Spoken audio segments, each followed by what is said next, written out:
everyone, welcome back to another video on the channel today.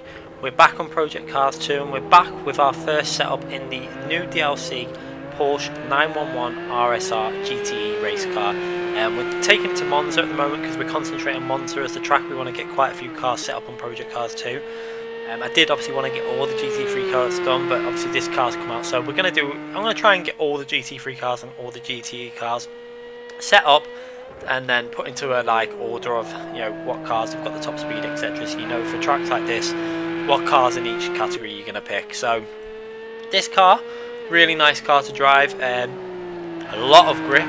It's where you gain a lot of the speed over the GT3 car, as the grip levels are just a lot higher through the corners. It can just carry so much more speed with the downforce it's got. So obviously you want to lower your aero as well to take advantage of the speed and the fact that it's got a lot of grip, but you still need to, I did find that wanting to keep that one on the front wing, and we did need to keep a bit of it rear aero just to keep it stable enough with the speeds that you are carrying through the corners. If you go too low it can start getting a little bit slidey through the corners, and I didn't like that. I want a stable setup, one that's easy to drive, and we just did the basic changes. We didn't go too in depth in regards to dampers. I think we only changed really the rebound settings just to stabilise the rear a bit through the last final the fast chicane at the end of the lap.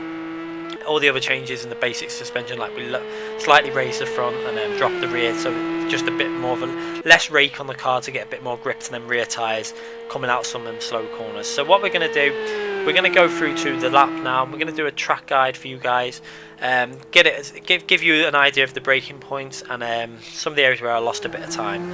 So starting the lap, first key area is obviously you want to get a nice clean exit. So get yourself out wide, get the car accelerating through the corner, hitting the apex really nicely, and then carry the speed all through the corner. Make sure you do it in fourth as well. Don't be doing it third. Fourth gear in this car, it's got a lot of speed, so a lot of grip, so you can really do it and push the limits in fourth. So going down to the first corner, you're going to brake a little bit before you would in a GT3 car, just a fraction shorter because this car has no ABS. So just before the 150, down into third gear, slowly braking down, trail brake all the way into the corner, hit the curb a bit, hit the curb on the left hand tyre there, accelerate out that corner nice and early. We didn't get the best exit from that corner, as you can see the ghost actually pulled away from us a bit, and we could have done that a fraction better, but I wasn't too worried about getting the ultimate lap. I was more bothered about how the setup felt. Going into the next braking zone, the bridge above us, braking just before that bridge again, down into third gear, stay in third gear with this car, hit the curb, really attack the curbs on this through that chicane. You can see there we lost a bit of time on the exit to step, the rear stepped out slightly, and we could have done that a fair bit better. Staying in fourth gear for the first part of the Lesmo, really carrying a lot of speed through there in fourth gear. And again into the second part, the second Lesmo, back down to fourth gear again. Do not go into third gear for them corners. You can do it, and you may be the safer way to do them, but you can carry so much more speed in fourth gear, and then it helps you coming out of that corner all the way up the hill. Again, we didn't get the perfect exit on the second Lesmo, but it was an okay exit. Then braking on the bridge above us there, pretty much dead on it, down into fourth gear, attack that first curb, stay in fourth gear, don't go downshifting into third gear, we'll unsettle the car.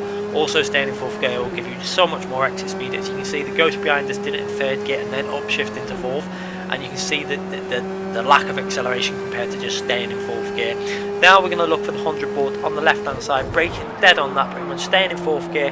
We slightly missed the apex but managed to bring it in towards the end as the tyres locked up a bit, and we got on the power reasonably well. So you can see we didn't get the perfect entry into the corner, but we didn't really lose out too much, maybe just half a tenth to a tenth, and we go over the line for a 1 minute 44.4. So happy with that lap. I think there's potential to maybe get a 43.9.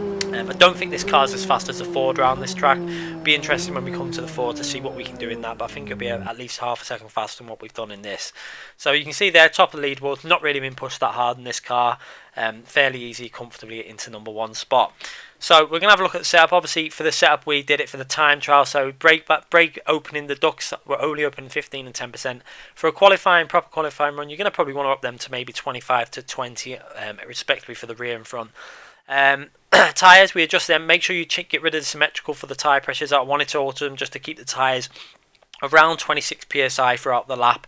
In a race condition you might want to alter them pressures even more. caster angles, we reduced that to keep the car more stable. Slightly added camber because the default camber on the stable setup had very low cambers anyway, so I just wanted a bit more just to give it a bit more grip through them two lesmos and that final fast chicane. Also, we stiffened the suspension up a lot. This car tended to feel very bouncy, and I don't like that feeling when I'm driving. I want to feel like the car's firm and able to just ride them curbs without bouncing around. I don't want the rear, like lifting the tyres, bouncing around and stuff. So we've obviously stiffened that up, and obviously anti-roll bars really stiff at the front, and again softer at the back, creates a car that's going to be able to ride them curbs and bumps a lot better. With regards to the damping, we only really changed the rebound. That's all we changed on that setup, so make sure you take down that rebound setting.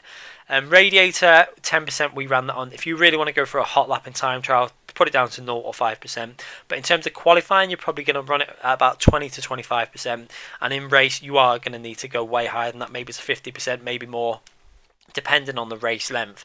Engine braking, I really don't like having my braking on 1, 2, etc. I tend to find that so far I've preferred having my engine braking around 5 and 6. It stops the rear stepping out as much because the engine isn't braking as much, especially if you're trail braking. You don't want that extra feeling of trail braking into the corner.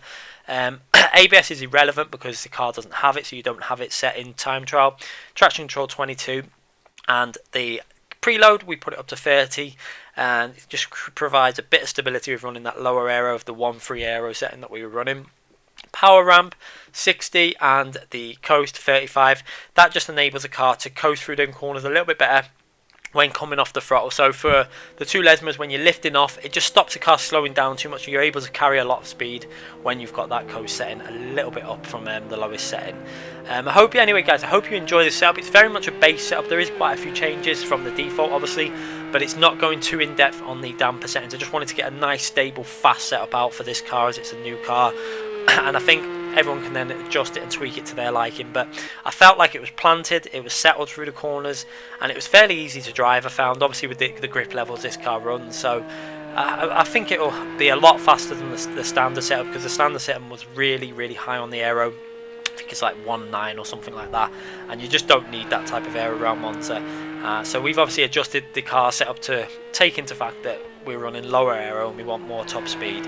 Anyway guys, hope you've enjoyed the video. Make sure you subscribe if you haven't already subscribed. Make sure you hit the notification button so you do not miss any of my videos. I do upload daily as much as I can, sometimes 2 times a day.